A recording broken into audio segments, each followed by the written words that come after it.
Надворешна проверка на знаењето на студентите ќе има, а се разговара за моделот на тестирањето. Министерот за образование и наука неодамна ја најави новината во високото образование – државен испит за студентите по втора и по четврта година, а денеска тоа го потврди и премиерот Никола Груевски. Она што Министерството го најави како државен испит во високото образование, а во медиумите често се споменува како екстерно, го применуваат повеќе земји, рече Груевски, наведувајќи ги Данска, Британија, Австралија како примери, каде што се спроведува екстерна евалуација или државен испит, како што има и во земјите во Вишеградската група. Се уште сме отворени да ги слушнеме размислувањата на сите кои што имаат интерес да се вклучат во јавната дебата. Решението не е конечно, но дефинитивно е дека нешто мора да се промени, затоа што има факултети па и цели универзитети каде проодноста на студентите е без знаење или без доволно знаење, каде што се ставаат деветки или десетки на секој, независно кој колку научил. Тоа е нездраво за едно општество. Владата, нагласи Груевски, чувствува одговорност да се промени таквата состојба. А премиерот Груевски денеска потврди дека во изминатиот период имало одредена комуникација меѓу ВМРО ДПМН и СДСМ, но оти средбите не вродиле со успех. Во целото ова време имаше одредени комуникации на различни нивоа меѓу двете партии, но за жал без успех. Ние сме секогаш отворени за средба, изјави премиерот Груевски. Во Министерството за образование и наука денеска имаше средба на 3 различни групи формирани меѓу МОН и СОНГ, кои ќе дискутираат по одредени прашања, соопшти министерот за образование и наука Абдилахим Адеми. Се надевам дека разговорите ќе течат конструктивно и позитивно и дека до крајот заедно со СОНГ ќе одлучиме кои барања евентуално би биле прифатливи, рече Адеми. Во врска со наставниците кои се незадоволни од добиените решенија за намалена плата поради големи отстапувања во екстерното тестирање, Адеми посочи дека тие имаат право на жалба до училишните одбори. Истовремено ги повика одборите да одлучуваат врз основа на факти и аргументи, а не врз основа на нивните желби.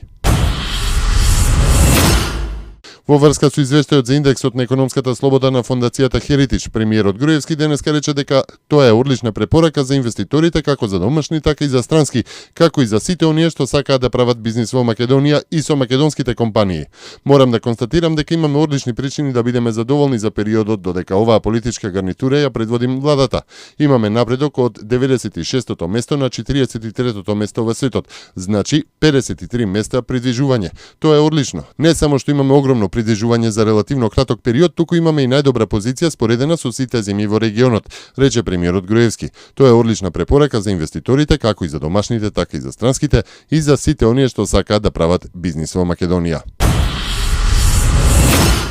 Оделот за сузбивање организиран и сериозен криминал при МВР до основното јавно обвинителство за гонење организиран криминал и корупција поднесе кривична пријава против 9 лица осомничени за сторени кривични дела, злосторничко издржување, злоупотреба на службената положба и овластување, перење пари и други приноси од казниво дело и фалсификување или уништување на деловни книги во врска со сервисирањето на 6 хеликоптери на Министерството за одбрана на Република Македонија.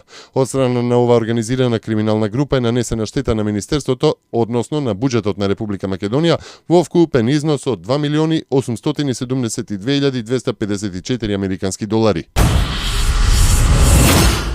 Вакцина против смртоносниот вирус на ебола би можело да се најде во експериментална употреба на теренот до јануари, доколку до декември во клиничките студии биде потврдено дека е безбедна, изјавија од Светската здравствена организација. Клиничките испитувања што се планираат или се во тек во Европа, Африка или Соединетите американски држави се следат со залагање на влади кои бараат итна примена на официјалната одобрена вакцина против вирусот ебола. Од Светската здравствена организација се додава дека доколку вакцината се покаже како безбедна, 10.000 дози би можеле да бидат применети за испитување во Западна Африка во јануари. Според организацијата, првите вакцини би можеле да бидат тестирани врз луѓе во следните 2 недели.